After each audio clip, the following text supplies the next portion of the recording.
Hello, welcome listeners. How are you to another episode of Listen, Learn, and Love, hosted by Richard Osler. My guest today, whenever you're listening to it, morning to night, your time, it's during the day when we're recording, is my new friend, Gabby Rich. Welcome to the podcast, Gabby.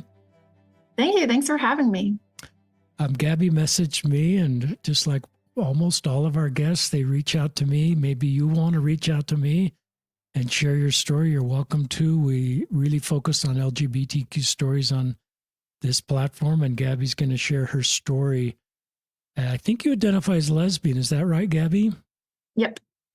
And we have more men sharing their story of being gay than women of being gay or lesbian. So I always like when somebody steps forward like Gabby, because we need representation from all the beautiful letters of the rainbow alphabet. Gabby is a returned missionary from Brazil. That's going to be a wonderful part of her story. She's 28. She lives in Utah County. She's a graduate of BYU, Idaho in child development. She's a daycare teacher. I think she has 16 or so kiddos in her class, and we're recording this on a weekend. And if I had your job, I would just be a zombie for the whole weekend, Gabby. Yeah, I like pretty much every night I just go to bed at like 8 o'clock as soon as I get home and do nothing because I'm exhausted. And I was teasing Gabby. She probably has antibodies to everything, being around that many young kids.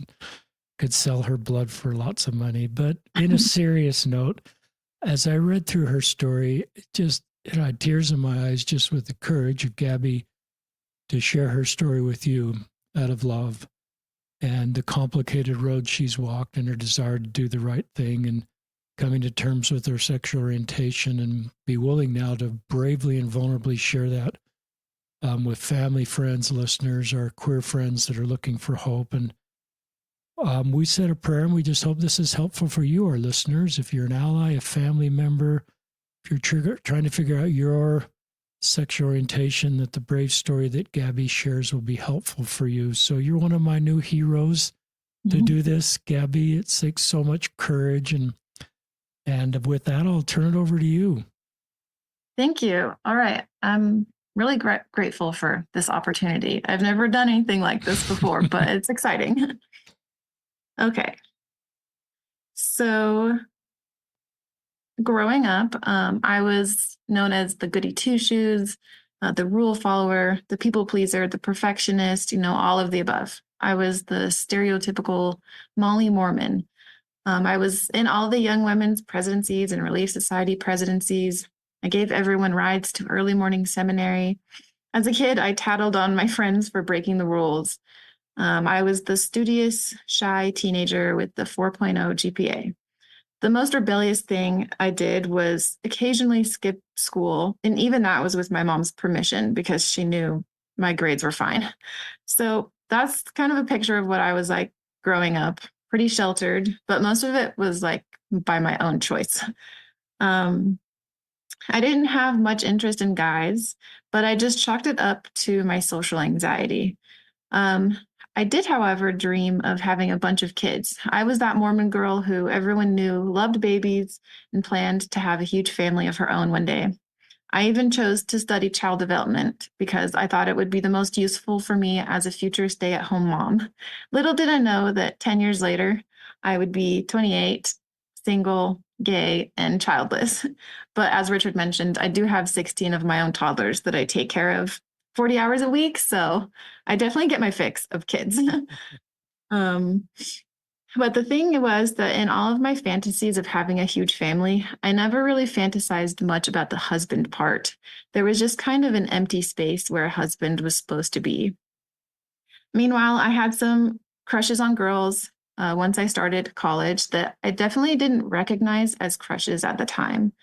I didn't go on any dates in high school with guys, but I got asked out by a guy for the first time during my freshman year at BYUI. And after he asked me out, I went straight home where I locked myself in the bathroom and cried while fighting off a panic attack because that's how bad I didn't want to go on the date.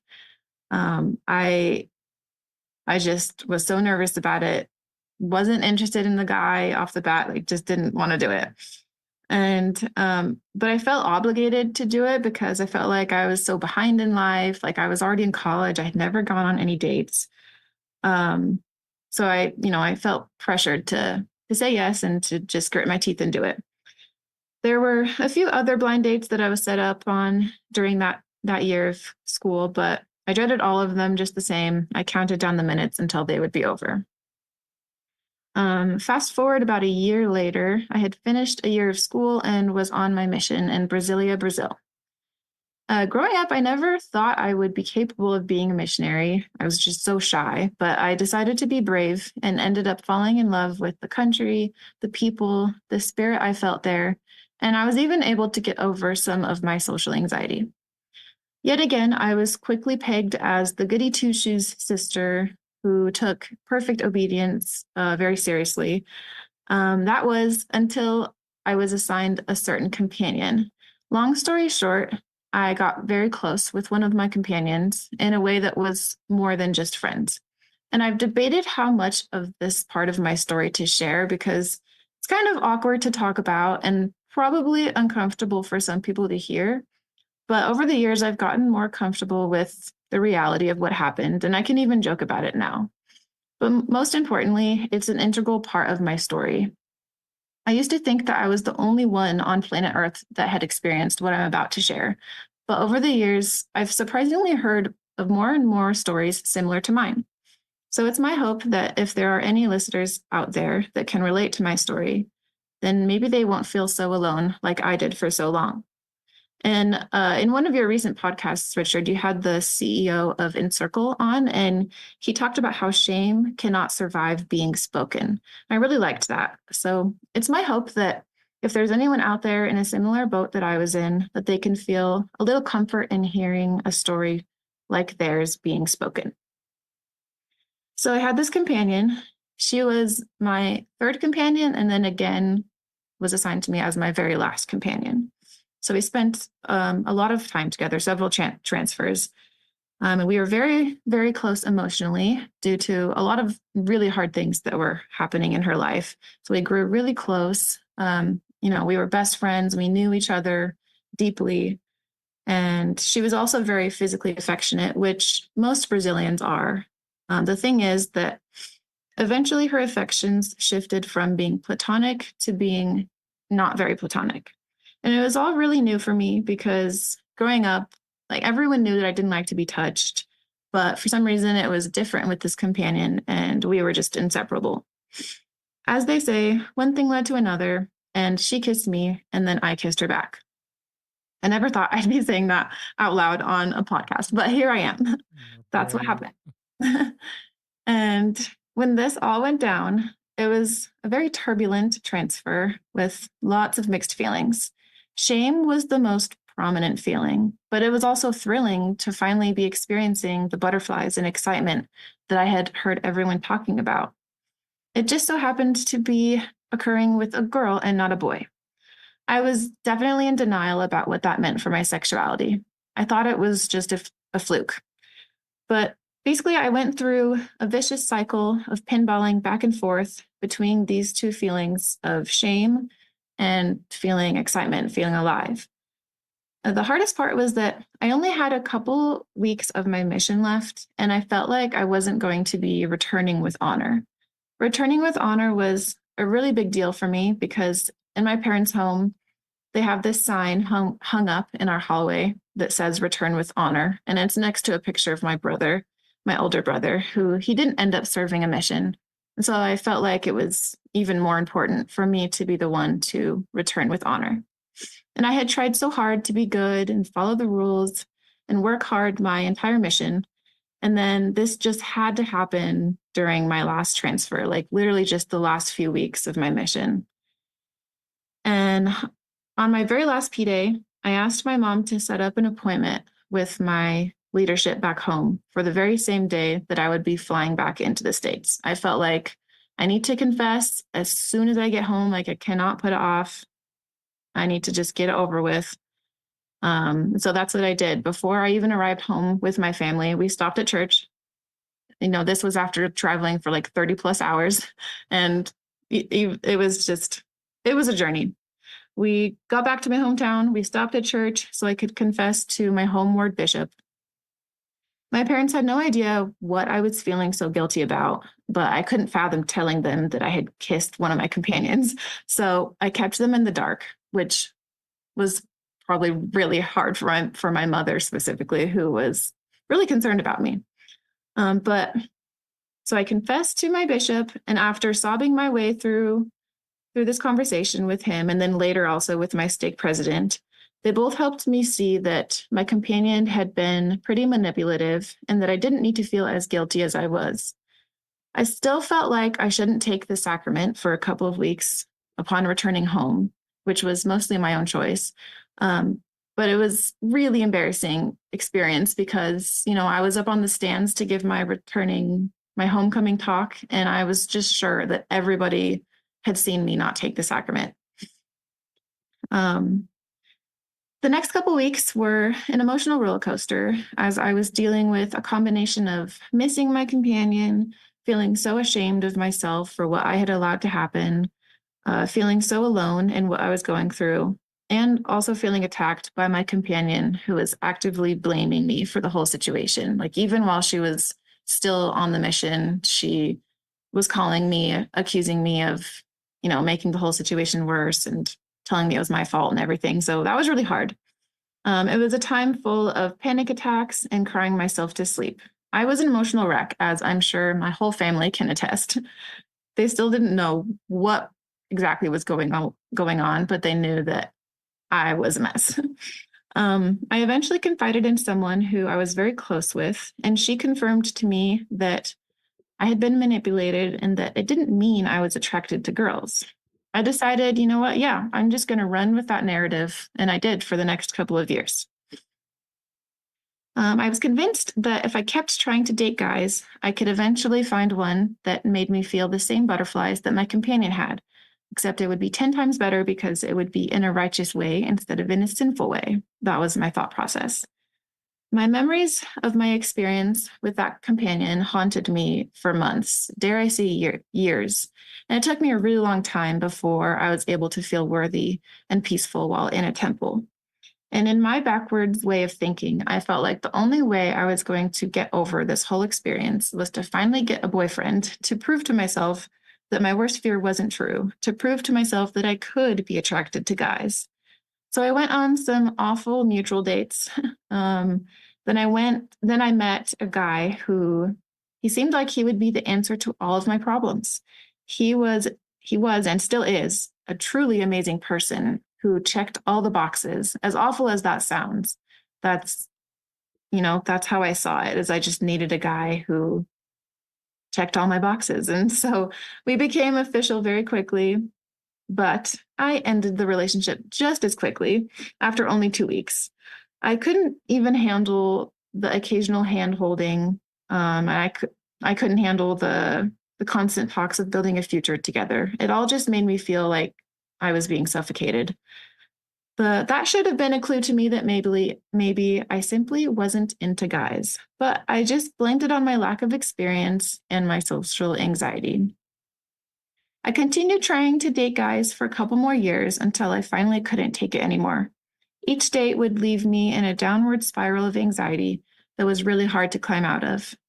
Plus, I felt like I wasn't being fair to the few guys that actually did express interest in me. I decided to let myself take a break from dating guys, which was such a massive weight off of my shoulders. I had been putting so much pressure on myself to prioritize dating. You know how it goes in YSA awards. Like, for example, you're standing in line to get refreshments, and the bishop's wife comes up to you and asks you, "So, do you have a boyfriend?" And it's just like it's such a normal thing to be asked about in LDS culture, but it was always questions like these that would make me spiral. I would get so caught up in my own thoughts of, "Oh, I'm not trying hard enough. I'm falling so behind. I'm getting so old. My eggs are dying. I need to just grit my teeth and put more effort into making this work, or else I'm never going to meet a guy. I'm never going to get married." Once I allowed myself to finally take dating off the table, it was such a huge relief. I felt so blissfully content for the first time in a long time. During this time, I was 25 and living with my best friend. She was a sister from my mission that I had lived with in one of my areas. So after the mission, we talked a lot and we traveled together and we became close friends. She was one of the very few people that I had told my deep, dark secret to, that I had kissed a girl on the mission. So she was a friend that I was able to speak openly with, which was so refreshing. The funny thing is that we both ended up coming out to each other around the same time. After my decision to stop trying to date guys, I finally accepted that I was, in fact, attracted to girls. Meanwhile, she had developed a crush on a girl, a mutual friend that we had. We initially came out to each other as bisexual because I don't think either one of us was ready to admit we were lesbian. The whole experience of having a best friend I could confide in, who I could gush to about girls with, who I could talk through all my feelings about religion with, was so incredibly healing. It was also unfortunately a bit rocky, as we each initially chose to go down different paths. She chose to leave the church and pursue girls, while I felt at the time that the only option for me was to stay in the church and never act on my homosexual feelings. So while she was out meeting girls, I was home alone watching lesbian romances. I thought that if I wasn't ever going to act on my same sex attraction, then I could at least live vicariously through gay books and TV shows. So during this time of living with my best friend and coming to terms with my attraction to girls, I began to also come out to family members and loved ones. This is a really condensed version of what my messages sounded like. I wanted to let you know I'm attracted to girls, but don't worry, I haven't given up completely on guys. I'm just taking a break. I got mixed reactions. I had people in my life who responded really well when I came out, like my sister, who was immediately supportive and became my biggest cheerleader. She is one of the most compassionate people I've ever met. Unfortunately, not everyone responded as well as her. Some people tried to psychoanalyze me and my past to see if they could figure out what might have caused me to become gay. Some people didn't want to have any further conversations about the matter, while others responded with lengthy messages about what they personally thought was best for me in my life. Lots of people responded by saying things like, "Don't forget your temple covenants," which was probably the hardest for me to hear. I so badly wanted to reply and be like, "Don't you think I've already wrestled with that so much? You should know me well enough to know that I wouldn't just dismiss my covenants as if they don't matter. Don't you think I've already been struggling with this for years?" It was really hard for me to receive those reminders from people about my temple covenants, because it felt like they were assuming I was going to just automatically give up on everything. Like they assumed I was just going to dismiss the most important and sacred teachings of the gospel without a second thought, when in reality, it had been such an intense internal battle for so long. So it felt really invalidating, but I guess I couldn't fully blame them because I believe their responses came from a place of concern. So instead of responding to them with anger or hurt, I just felt obligated to reassure them that I was just as devout as ever. I felt the need to follow up my coming out messages with things like, "But don't worry, I'm not going to date girls. Don't worry, I'm not going to stop going to church or stray from the path or anything like that." I felt like I had to immediately clarify that being attracted to girls wasn't going to change who I was, because I was so afraid that people are going to look at me differently. So I would quickly reassure them that I was still the obedient girl they knew me to be, even though it felt really sad and heavy to say those things. After starting to come out to people, I began to wake up crying from nightmares about loved ones yelling at me for being gay. So clearly, at this time, I was still valuing other people's perspectives of me more than living authentically. I was still deeply afraid of what it would mean to start loving this part of my identity rather than treating it as a trial to be endured. Fast forward about a year later, I finally accepted that any life with a guy would leave me uncomfortable, unhappy, and frankly miserable. Marrying a man was now completely out of the picture for me. This realization was devastating, not because I ever actually wanted to marry a man, but because it felt like I was giving up on my dream of becoming a mother, like I was never going to have what I had spent the last decade daydreaming about. In the church, we're taught that family is central to God's plan, and it is in families where we progress. Marriage is a sacred and beautiful union where we can grow and become better. And I've always wanted those things for myself. I still do. I believe they are truly beautiful teachings. But according to the church, one of the only options for people like me is to be single my whole life, which not only sounds incredibly lonely, but also makes a lot of people feel stagnant and like they don't have any purpose. The other option is to marry a man that I'm not attracted to or not in love with, which statistically often ends in divorce and isn't really fair to anyone involved. After weighing these two options in my head for what felt like forever, I finally accepted that I didn't need to limit myself in these ways. I can still allow myself to dream about having a family one day. It just might look different than I used to imagine, and that's okay, beautiful even. I have this sweatshirt that says, "What if it all works out?" And that's kind of become one of my life mottos. There have been so many times in my life that I have worried about something that turned out to be way better than I ever could have imagined. This has helped me to hold on to hope when I start to feel hopeless and lonely and stagnant. So, I also wanted to talk about some of the people and spaces over the past couple years that have helped me on this journey of self-acceptance. Ironically, when I first moved to Utah, I made a number of queer friends, whereas growing up in Washington, I didn't know any gay people, which I don't know how that happened. But I moved here and I realized that about half of my coworkers were queer in some way, which was so fun. Getting to know them was so fun. They really helped me feel seen in a way that I had never experienced before. I could be myself with them. The second and probably most impactful thing has been an institute class that I attend at UVU. I'm gonna put a plug in for this class because I love it so much. It's specifically for queer people, and it's a space where I've always felt safe and validated, a place where I've been able to feel the spirit so strongly, and where I've been able to experience true queer joy. The the teacher, Sister Chipman, is one of the best allies I've ever met, and the love she has for the LGBTQ community is palpable.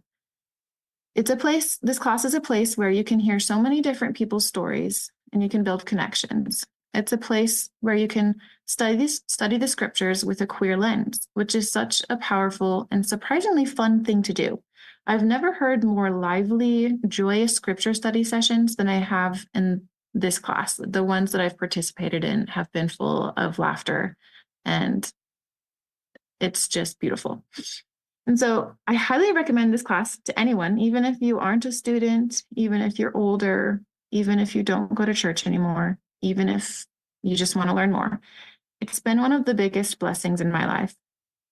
The class was talked about in a previous episode with Barry Donachie. I think it was episode 483. But for specific details, it's every Wednesday at 7 at the UVU Institute building in the study area. And there's also a Zoom option. So if anyone wants the link, feel free to contact me. I'm sure my social media will be in the show notes. I can share the link with anybody. Okay, so meeting queer people, making queer friends, and finding a safe space within that institute class really helped me work through my feelings regarding my sexuality. It's been a long journey to change the way I think about being gay and specifically about my feelings of acting on it. As a child, I was told that lesbian was a bad word and queer representation on TV was shunned. I think I had a lot of internalized homophobia. I would get in arguments with my boss in high school about gay marriage. I wrote papers in college about why marriage should just be between a man and a woman. And I was very wary of people who talked about being allies. For example, there was a stake president who was also an institute teacher who taught things in his class about homosexuality and the law of chastity that made me angry.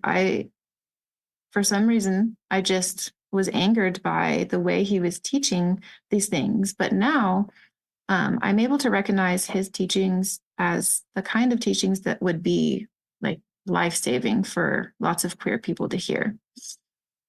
I'm so glad that I've been able to get to a place where I can view my orientation as a beautiful part of myself that God created rather than a shameful sin. Definitely took me a long time to get to this point, so I don't judge anyone who might still experience shame surrounding their sexuality. I've been there and I know how hard it is to escape. So I can't talk about my own feelings surrounding my sexuality without also talking about how far my parents have come. They were never hateful towards queer people or anything like that, but they did grow up in a time where they were told by church leaders that homosexuality is an abomination and that it was a choice. So naturally, they were wary of positive queer representation on TV and in books. They didn't let us watch it growing up because they were afraid that it was being normalized and presented as a potentially good option. They were afraid that that was Satan's way of weaseling into the minds of young, impressionable people to get them to eventually go down a path of sin. But after I came out to them, they immediately did all they could to understand me and my choices better. My mom specifically began reading and listening to books and podcasts that I recommended to her. She did so much research of her own as well and quickly became a very impassioned ally. She's the best mama bear around and will fight anyone who tries to harm her kids or anyone else in a vulnerable position. My parents wear rainbow pins and bracelets to church and regularly advocate for better treatment of LGBTQ members in their talks and callings. They even started a support group in their stake for parents of LGBTQ plus children. They also flew from Washington to Utah to come to Gather Conference with me 2 years ago, or last year. And during this time, when they came to Gather Conference with me, I also happened to be in my first relationship with the girl, and they were both so loving and welcoming to her when they came to visit. And I'll talk more about that later. But my mom is really good about asking me questions to better understand my feelings or things that don't make sense to her. Some of these conversations can understandably be difficult, but she's vigilant about not saying anything that could come across as insensitive because her first priority is to protect me and love me in the best way she knows how. It breaks my heart to think of all the people that don't have the blessing of loving and accepting parents. I should be better at never taking it for granted because I've heard countless stories and met so many people who have either been disowned or who have parents who just won't acknowledge or talk about their sexuality or gender identity. I have a few extended family members who haven't reacted in the best ways when I came out to them. So my heart absolutely goes out to all those who are desperately yearning for more support from their loved ones. Of course, nobody is perfect. Do my parents still at least partly fear for my eternal salvation? Maybe. Are they still at least slightly uncomfortable with physical displays of affection between same-gendered people? Probably. But their hearts and minds have opened so much, and I'm so incredibly grateful for them. So if anyone needs a mama bear ally in their life, I'm sure my mom would be happy to tag in. Okay, so I've talked about queer friends, queer affirming spaces, and supportive family members that have helped me, but I haven't talked much about the spirituality side of things. I've always had a hard time with things that feel intangible to me. That's why concrete things like hearing other people's stories and talking through my feelings with people in my life have always had the biggest impact on me. But I can't neglect to also share some of the tender moments that my heavenly parents have blessed me with.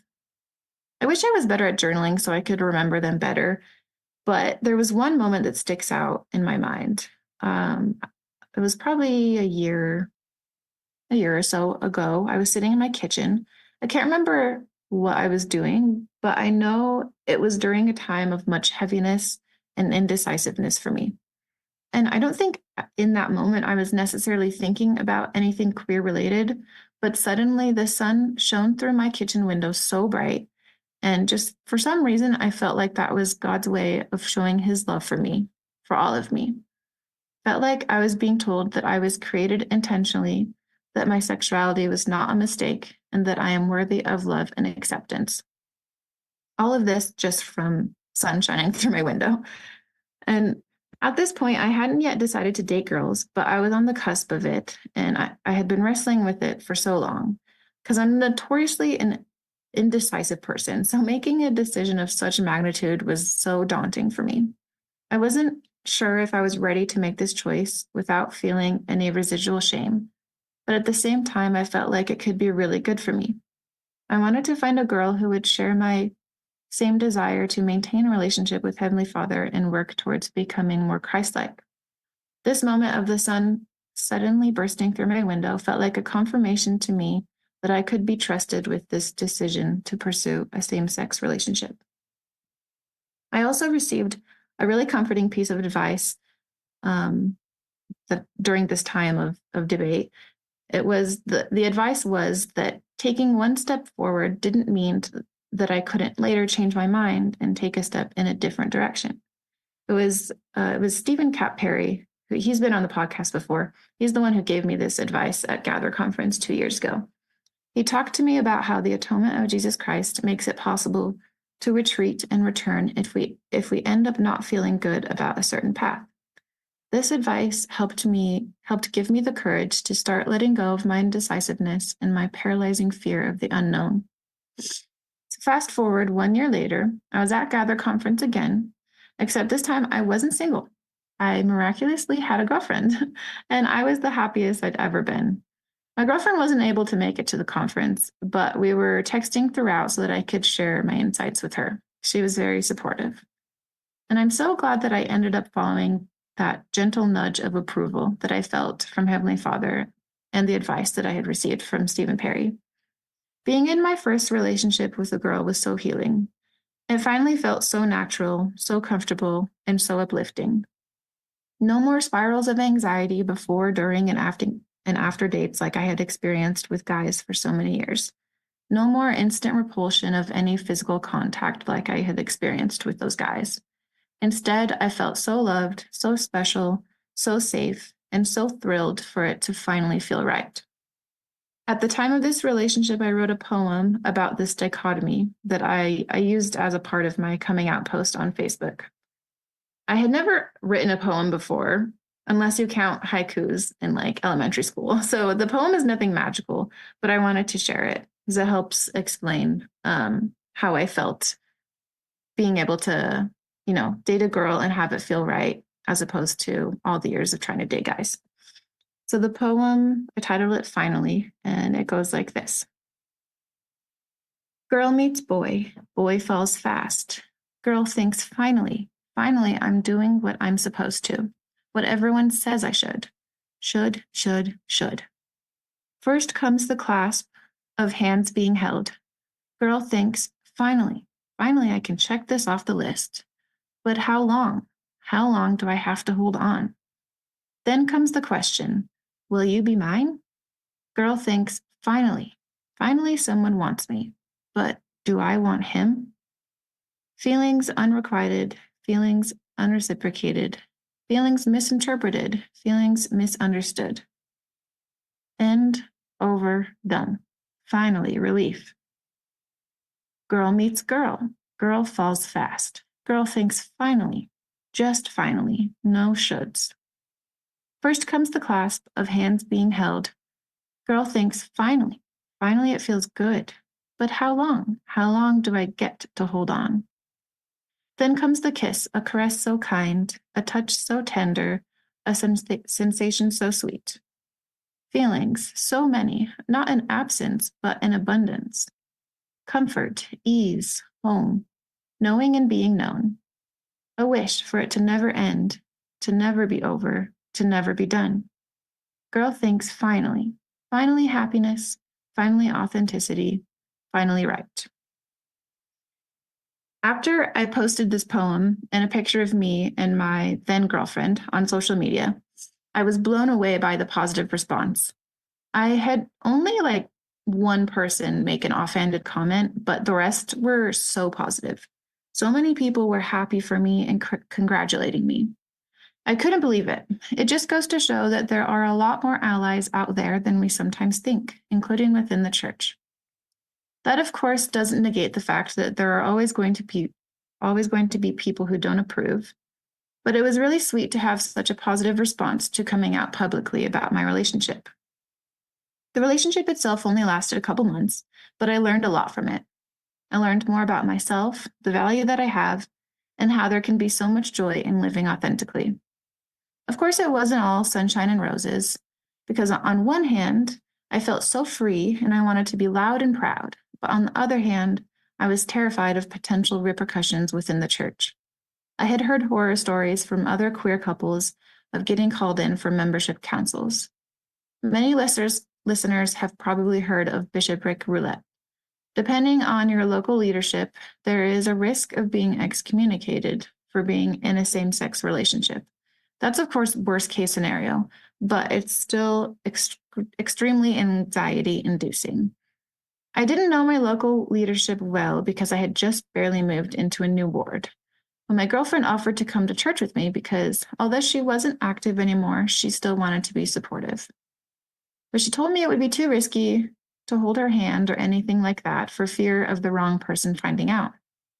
And for someone who was always known as the goody two-shoes Mormon, the idea of being quote unquote kicked out of church was awful. But like I said earlier, my fear was in constant battle with how much I wanted to live authentically without apology.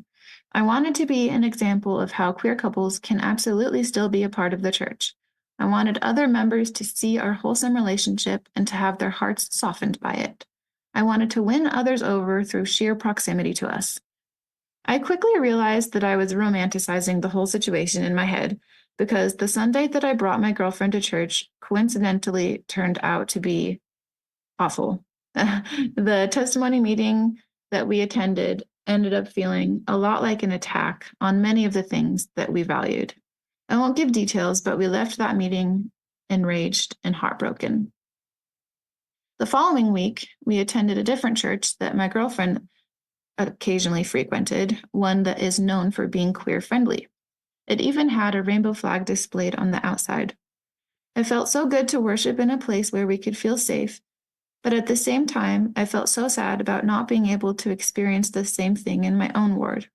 The previous week was just a really hard reality check to have firsthand experience with not feeling safe in my own religious community, a place where I had grown up and learned to love Jesus.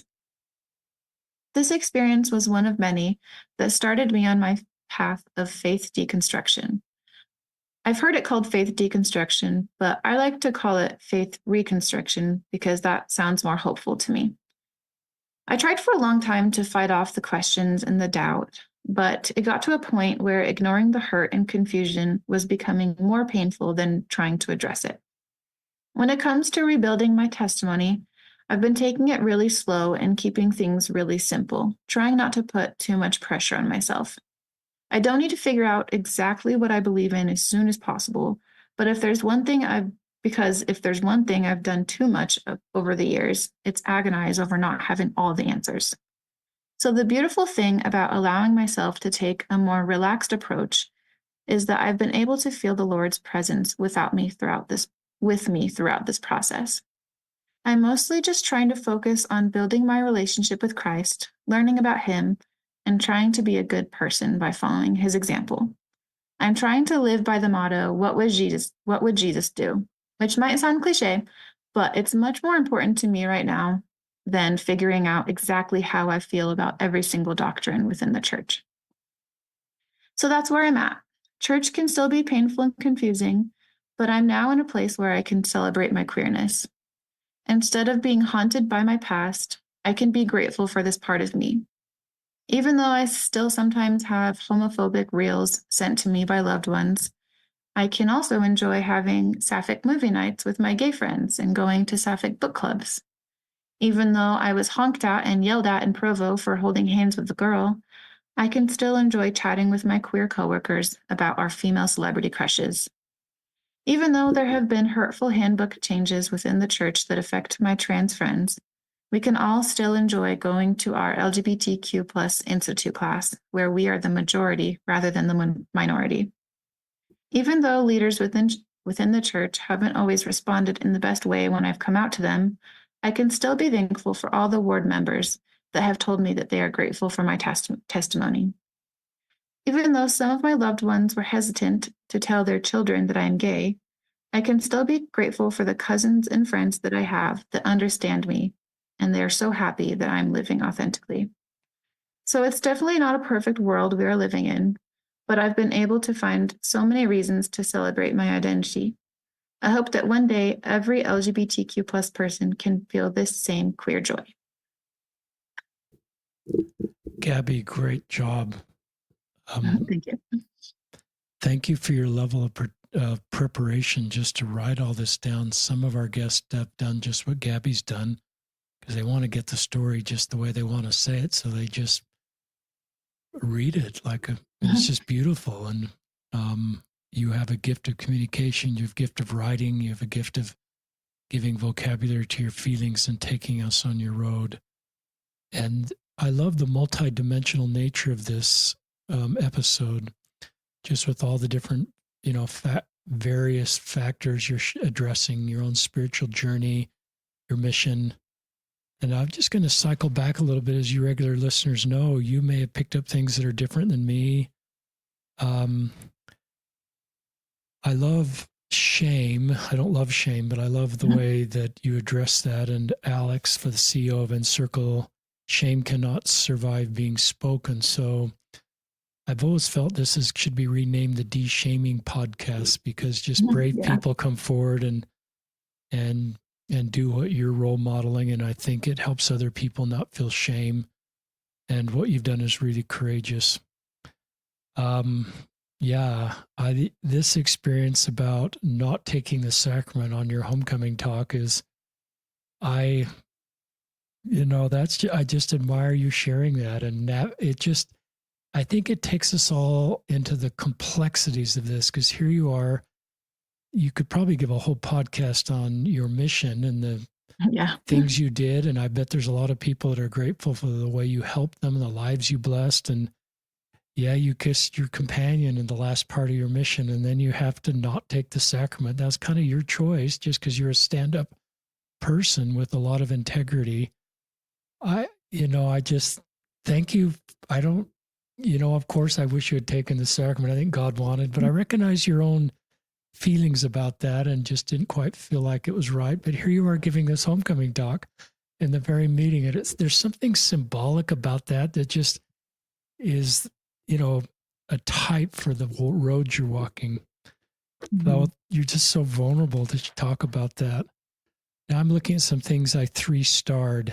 You were talking about dating guys. I'm going to read some of this. I went on awful mutual dates and met a great guy who seemed that he would be the answer to all my problems.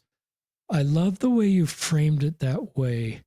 It is not the sign. It's sort of like I'm in love with the idea of making it work with a guy and having a family, and he's kind of a means to the end versus I'm actually just head over heels with this guy.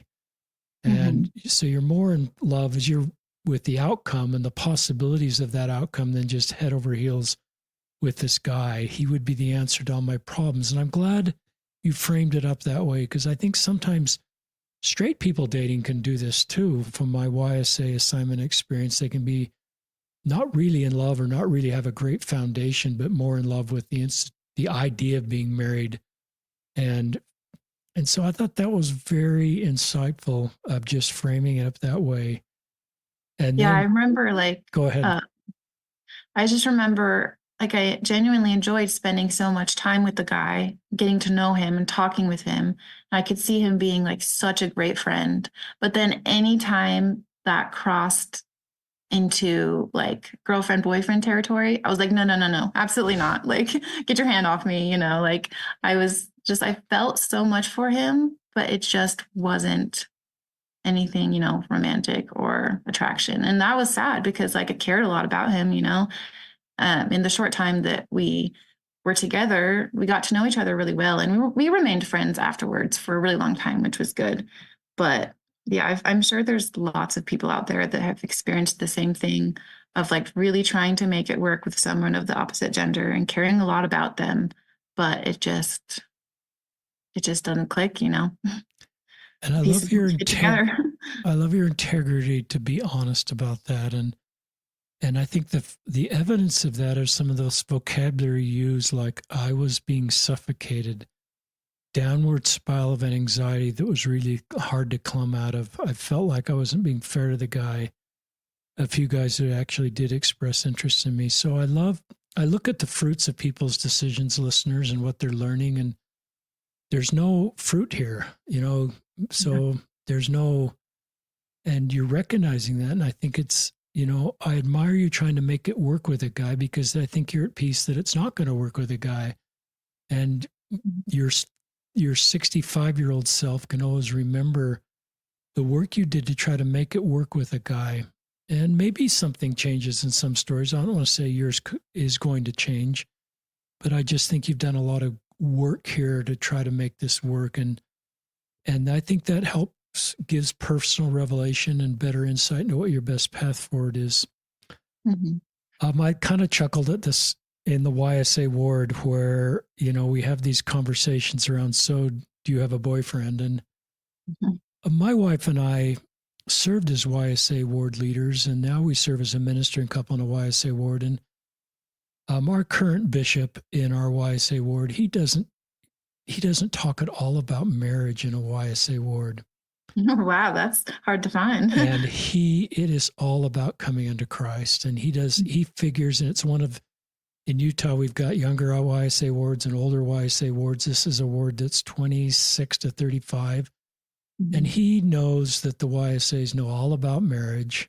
Yeah. And they don't need another reminder about marriage. Now, if somebody wants to proactively bring it up, that they're dating or ask for advice, but it's all about coming unto Christ. And, I love that. And and that's something we can all control. As you talk about in your podcast, Gabby, and you talk about framing up your relationship with your girlfriend and your future wife, I think is going to be about coming into Christ. So I hope so.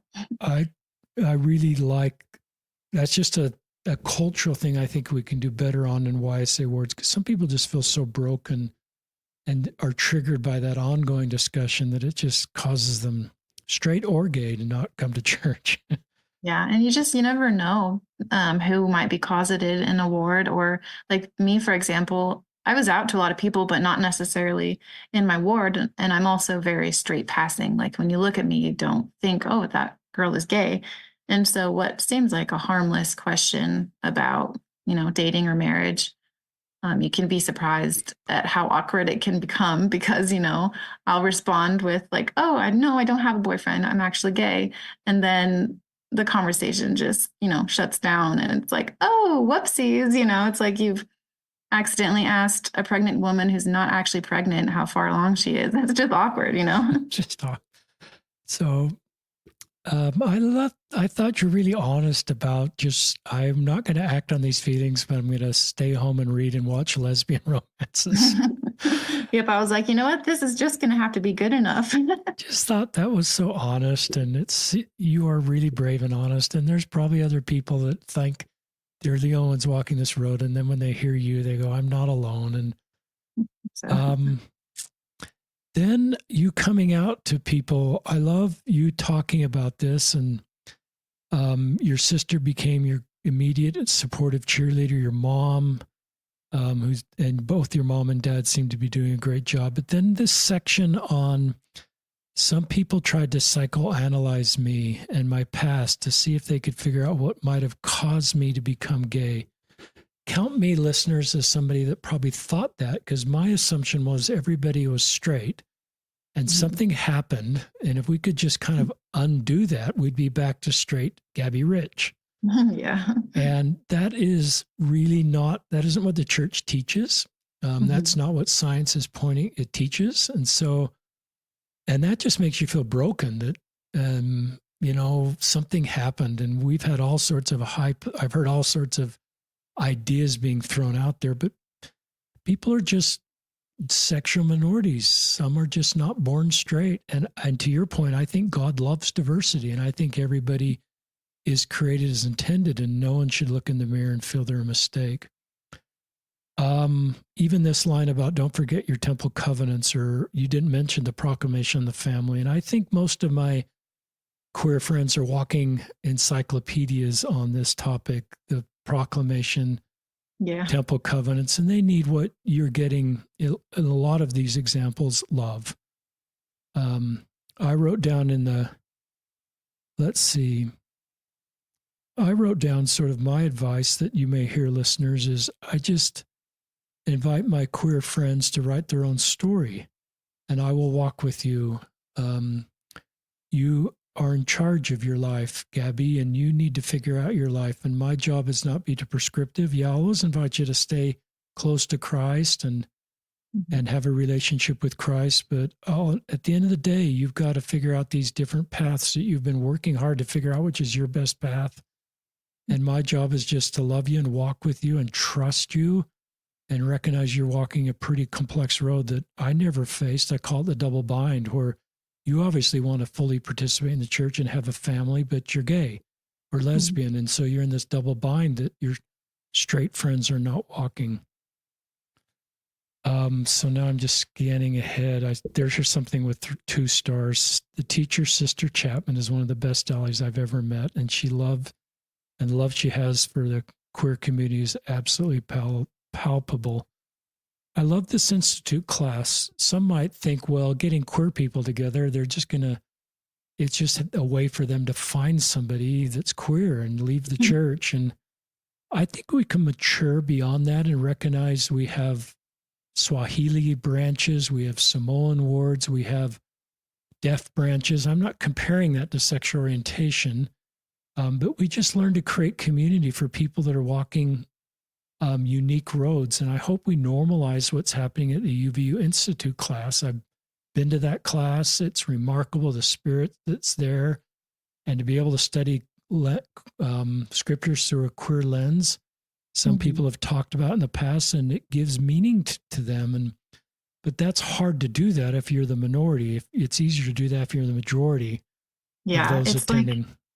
It's just so amazing to be able to, you don't have to worry about something insensitive being said when you're in this class, because, we all understand each other, and you don't have to be on the edge of your seat or like being afraid of like, when is the blow going to come? When is something going to be said that is hurtful? Like, that doesn't happen. Everyone is so, considerate. Even the people that are allies that are just there to learn, it's still such a positive environment and space that like you just get to take a breath and you don't have to feel so tense all the time. Like a lot of us feel so tense at church, but this class is just a breather from that, and it's so great. Wow. I just wish that was scaled church-wide. And I hope that it will be one day.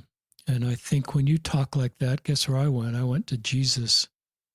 And as I watched The Chosen and I read the New Testament, everything you talked about is what Jesus did in his ministry. Everybody felt loved and comfortable. Those on the furthest of the margins that everybody in charge said he shouldn't be around, he was around them. And he invited them to his table, and he made them feel worthy because of his presence with them. And some of those were sin-related, but none of this orientation is not sin-related. It's just who people are. And a lot of those stories from Jesus are just people who they are. So that's, I'm grateful that class exists. And shout out to Barry Donachie. He's awesome. He's been on the podcast. Let's see what else I've starred here. Oh, your mom became this, and what a credit, became a very impassionate ally. She's the best mama bear around and will fight for anyone who tries to harm her kids.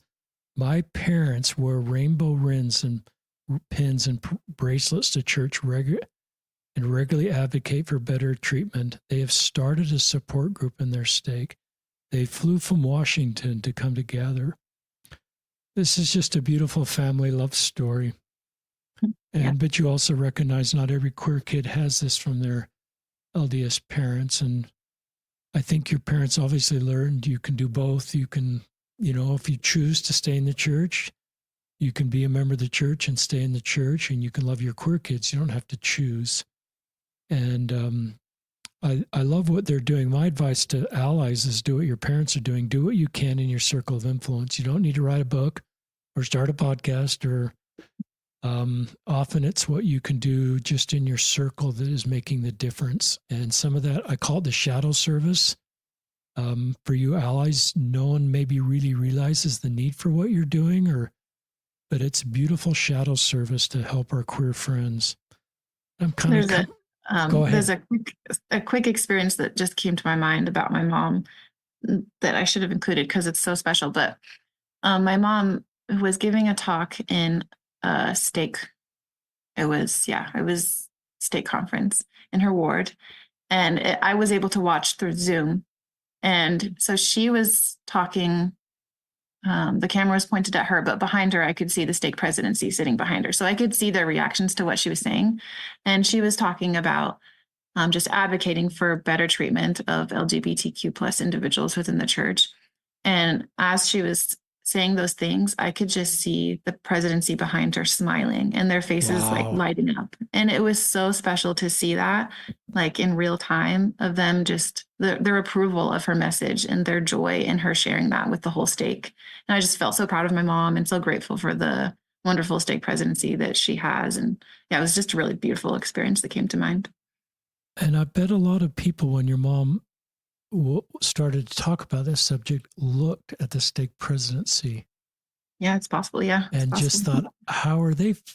And then once they saw them light up and smile with affirmation, they thought, okay, I need to respond the same way. And how many hearts were changed with your mom's courage to talk about this and with the stake presidency's blessing for her.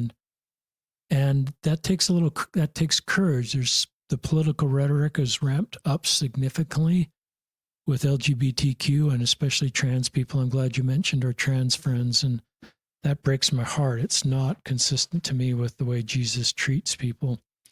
Yeah. And then you talk about dating goals, and straight people have dating goals and boundaries and experiences, and you now have had experiences dating women, and you've had some maturity in that space.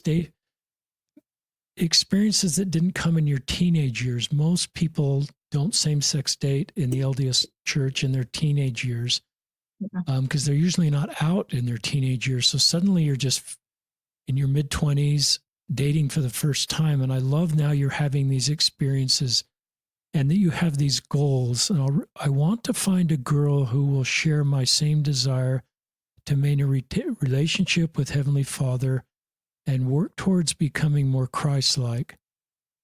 And I just thought, I love that you have these goals.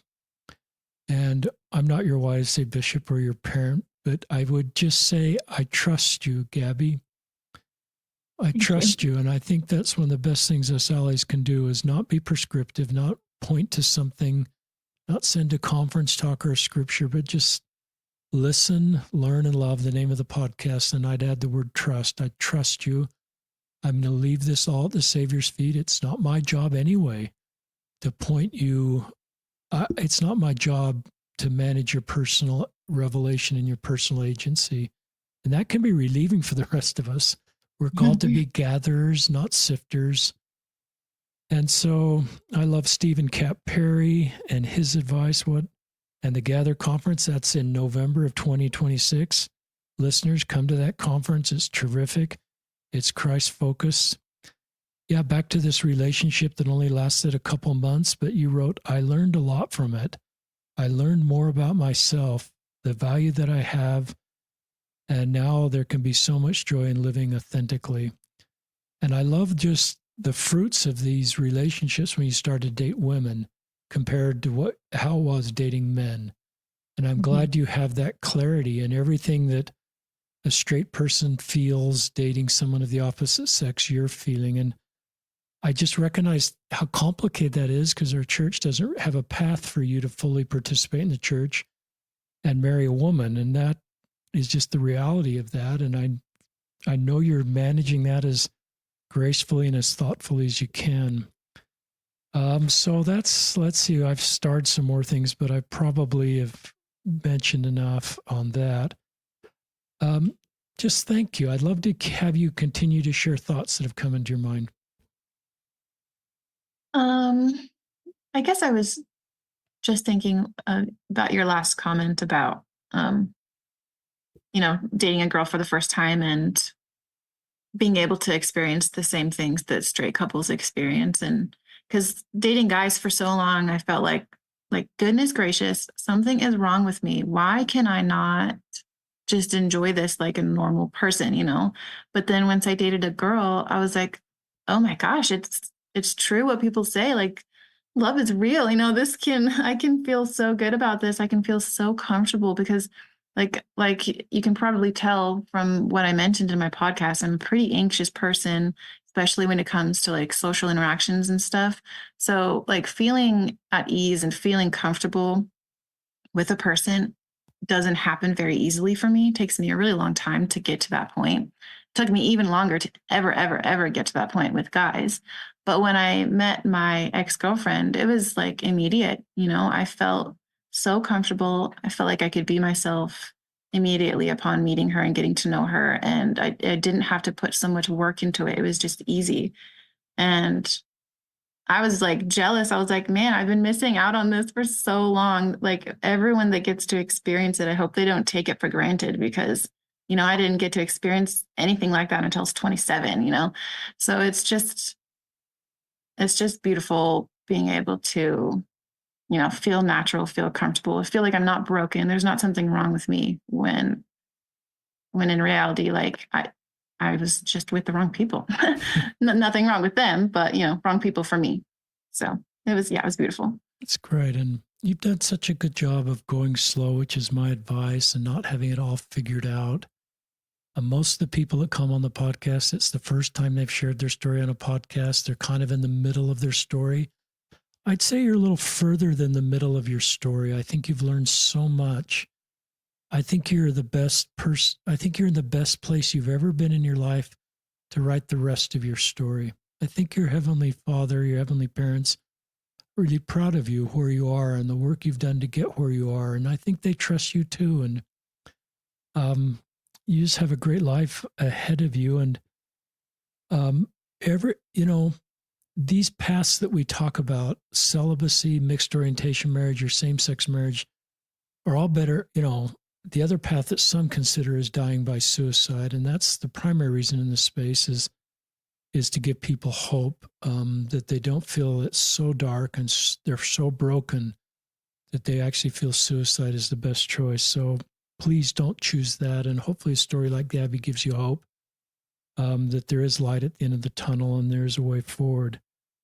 So sometimes I go on runs. I'm a runner in the morning, and I think a lot about, I can't help but think, does our church need to change, so that somebody like Gabby can fully participate in the church? And I just think there's a lot of pain for queer people. And I think the gospel of Jesus Christ shouldn't have pain for queer people. And because and it's not just waiting till the next life to relieve suffering. I think we're meant to be born here with joy and happiness. So I hope that things change in the church so remarkable people like Gabby can fully participate. I don't know God's will, and I'm not a leader of the church, so I don't sort of get into the advocacy space, but I have to be honest. I pray for and I fast for changes in our church to help people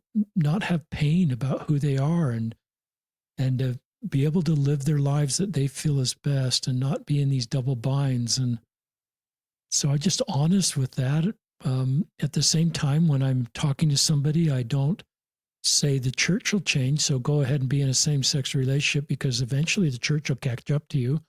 That's not the advice I would give someone. I think they've got to just write their own story based on current church teachings and their own personal revelation they're receiving, and our job is to love and help them. And hopefully our word culture, I think of non-doctrinal things we can do or non-policy things we can do. And one of the things is just do what the Institute class is doing, is see everything as if there's queer people around.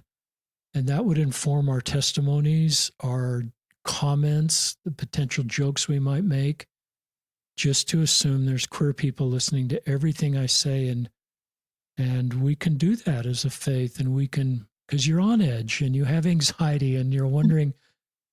One of the things I sometimes love about the temple is I know everything. I hear everything through a queer lens now too, because I have so many queer friends that I hear it, and I mourn for the people that are hearing it. But in the temple, at least I'm aware of everything I'm going to hear. And so it's scripted content unless there's temple workers that, sort of talk to you, but that wouldn't come up very often. But So any thoughts on that, Gabby, or just any, I'm kind of rambling now. Let's go back to what you want to talk about. Oh, well, I like what you were just saying about the temple. I didn't talk a ton about the temple in my podcast, but I just what you were just now saying about when you attend the temple, you just kind of instinctively think about things with a queer lens.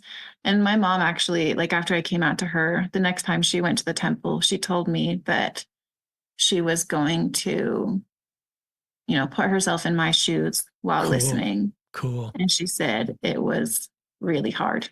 She said Yeah. she sobbed and cried throughout like the whole thing, and which she knew she would. But I just felt so grateful that she was willing to do that and was willing to put herself in that hard position, and that she was able to understand me a lot better. And